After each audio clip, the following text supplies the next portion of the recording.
Hello guys, welcome to गेट for geeks. आज की वीडियो में हम लोग एक एग्जांपल डिस्कस करने वाले हैं लास्ट टॉपिक पे, जिसकी वीडियो आप लोगों ने अगर नहीं देखी है तो आई बटन पे क्लिक करके ज़रूर देखें।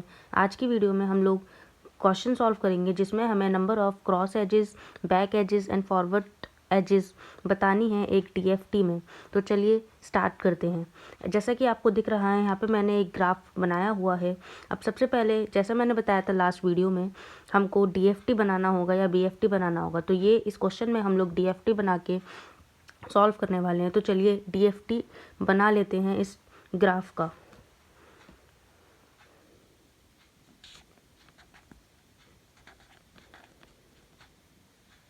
डीएफटी बनाने के लिए हमें वर्टिकली डेप्थ में जाना होता है। तो चलिए 1 हमारा सोर्स नोड है, हम 1 से स्टार्ट करेंगे ड्रॉ करना।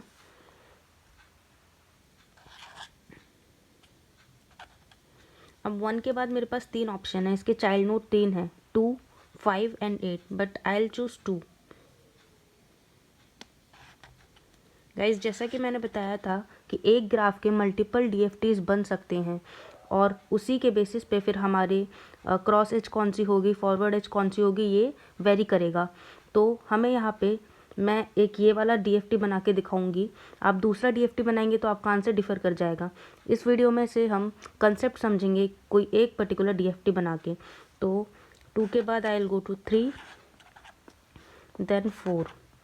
अब डीएफटी में क्या होता है, अब 4 के बाद इसका कोई चाइल्ड नोड नहीं है। चाइल्ड नोड अगर आप देखें तो 2, जो कि ऑलरेडी हम विजिट कर चुके हैं। हमारा डीएफटी या ट्री बनाने में मोटिव होता है कि हम सारी वर्टिसेस कवर कर लें विद मिनिमम एजेस। अब 4 के बाद हमको करना होगा बैक ट्रैक। बैक ट्रैक किया, 3 पे गए, 3 का कोई चाइल्ड नोड नहीं है। फिर हम बैक ट्रैक करेंगे, 2 पे गए, 2 पे बैक ट्रैक करेंगे, 2 के पास भी कोई चाइल्ड नोड नहीं है जो अनविजिटेड है। फिर हम बैक ट्रैक करेंगे 1 पे। अब जब हम 1 पे आए तो मेरे पास फिर से 2 ऑप्शंस हैं, 5 और 8। लॉन्गेस्ट हम कवर करेंगे जिससे हमारे सारे नोड्स विजिट हो जाएं। तो नाउ आई विल चूज 5। 5 के बाद 6 ही ऑप्शन है तो 6 को विजिट करेंगे। 6 के बाद आपको दिख रहा होगा 3 ऑप्शन है, 3, 7 एंड 8, बट 3 तो हमने विजिट कर लिया है ऑलरेडी। तो बचा 7 और 8, तो दोनों में से कोई एक चूज कर लेते हैं। चलिए 7 पे चलते हैं। अब 7 के बाद कोई ऑप्शन नहीं है तो अब हम बैक ट्रैक करेंगे, पॉप आउट करेंगे 7 को स्टैक पे से। फिर 6 को चेक करेंगे कि 6 का कोई चाइल्ड नोड जो अनविजिटेड बाकी है। जी हाँ, 8 बाकी है। तो अब हम जाएंगे 8 पे। 8 का अब कोई चाइल्ड नोड नहीं है तो फिर से बैक ट्रैक करेंगे 6 पे। फिर हम चेक करेंगे क्या 6 का कोई चाइल्ड नोड है जो अनविजिटेड है। कोई चाइल्ड नोड नहीं है। फिर से बैक ट्रैक करेंगे, 6 को पॉप आउट करेंगे। फिर 5 पॉप आउट होगा, देन 1 पॉप आउट हो जाएगा, स्टैक एम्प्टी हो जाएगा और हमारा डीएफटी बन जाएगा। आई होप आपको डीएफटी बनाना समझ आ गया। अब हम इस डीएफटी में एजेस को फाइंड करेंगे। तो गाइस, सबसे पहला स्टेप होता है ट्री और नॉन ट्री एजेस में डिफरेंशिएट करना। तो मैंने आपको लास्ट वीडियो में बताया था जितनी भी एजेस ट्री में आ रही हैं वो सारी ट्री एजेस होती हैं। तो जितनी भी ट्री एजेस हैं उनको हम ग्रीन कलर से ग्राफ में मार्क कर लेते हैं। 2 से 3, 5 to 6, 3 to 4, 7 to 8 and 6 to 8। जितनी भी ग्रीन कलर से एजेस हैं ये सारी ट्री एजेस हैं। तो रिमेनिंग एजेस जो हो जाएंगी ग्राफ में वो सारी नॉन ट्री एजेस हो जाएंगी। तो चलिए नॉन ट्री एजेस को लिख लेते हैं। तो सबसे पहला स्टेप हमारा होता है नॉन ट्री एजेस फाइंड करना। हमारी जितनी भी रिमेनिंग एजेस हैं वो है 1 to 8,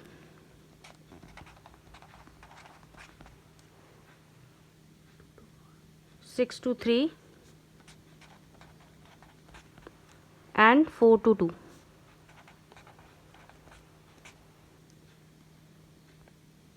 गाइज, अब हम फाइंड करेंगे फॉरवर्ड एज। तो जैसा कि मैंने आपको लास्ट वीडियो में बताया था फॉरवर्ड एज की डेफिनेशन में कि सबसे पहले तो वो नॉन ट्री एज होनी चाहिए। सेकेंडली उसमें U2V एक पाथ एग्जिस्ट करना चाहिए ट्री के अंदर। हम इवैल्यूएशन ट्री के अंदर करते हैं, मोस्ट इंपॉर्टेंट पॉइंट।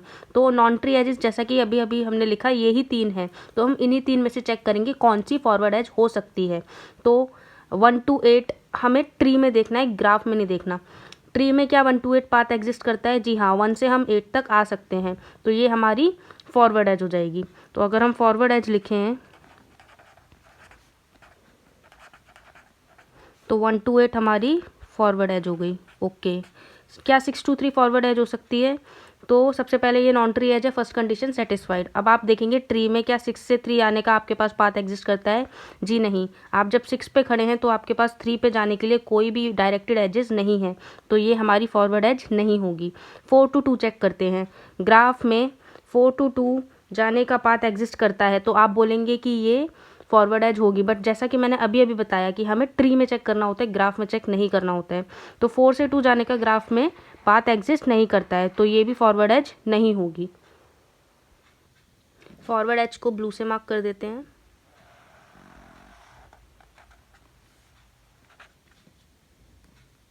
अब नेक्स्ट है हमारी बैक एज।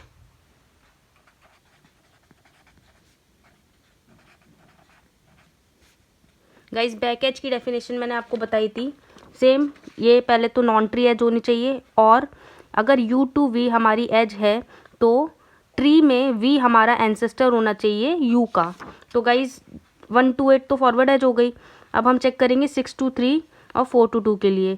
तो 6 to 3 हमारा U क्या हो जाएगा? 6 हो जाएगा, और V क्या हो जाएगा? 3 हो जाएगा। तो बैक एज की कंडीशन क्या होती है? V हमारा पेरेंट होना चाहिए U का। तो क्या हमारे ट्री में 3 हमारा पेरेंट है क्या 6 का?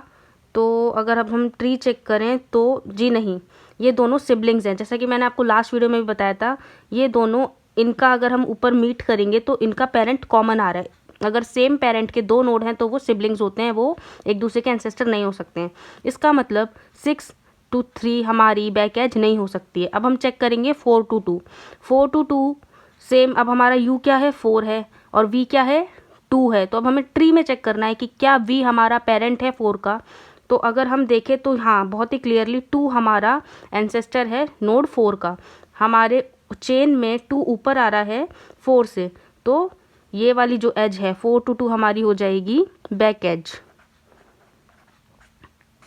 हम मार्क कर देते हैं 4 to 2 को edge a back edge in graph with brown colour. This is back as.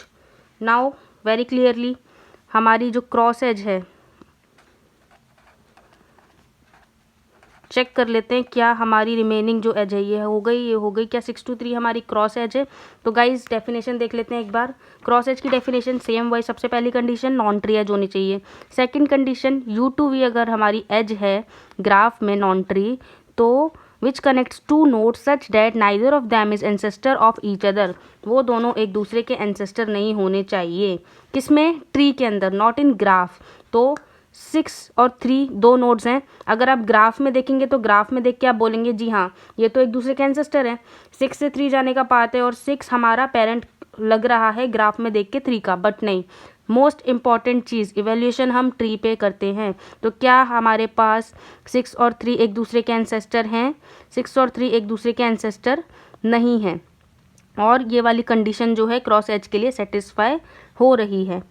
तो 6 और 3 एंसेस्टर क्यों नहीं है? सेम वही चीज़ अभी मैंने आपको बताई। ये दोनों क्या हैं? ये दोनों सिबलिंग्स हैं एक दूसरे के पेरेंट्स नहीं हो सकते हैं। तो 6 to 3 हमारी क्या हो जाएगी? Cross as. बट अगर आप ग्राफ में देखें तो 6 3 इसका पेरेंट है, तो उस हिसाब से ये क्रॉस एज नहीं होनी चाहिए। तो सबसे पहले मोस्ट इम्पॉर्टेंट चीज़ जो यहाँ से आपको याद रखनी है हमेशा, evaluation is done on tree not on graph. Okay guys, तो इसी हिसाब से ये क्वेश्चन कंप्लीट होता है, और ये इस तरीके से एजेस जो है क्लासीफाई हो जाएंगी। हम क्रॉस एज को ग्रीन, पैरेट ग्रीन से मार्क करते हैं और सी लिख देते हैं। तो बेसिकली ये वाली एजेस हमारी क्लासीफाई होंगी cross edge, back edge and forward edge में। आई होप अब ये टॉपिक आपको बहुत ही अच्छे से क्लियर हो गया होगा। अगर आपने लास्ट वीडियो नहीं देखी है जिसमें मैंने बहुत ही डिटेल में इस टॉपिक को समझाया, तो ज़रूर जाइए और देखिए आई बटन पे क्लिक करके। Thank you.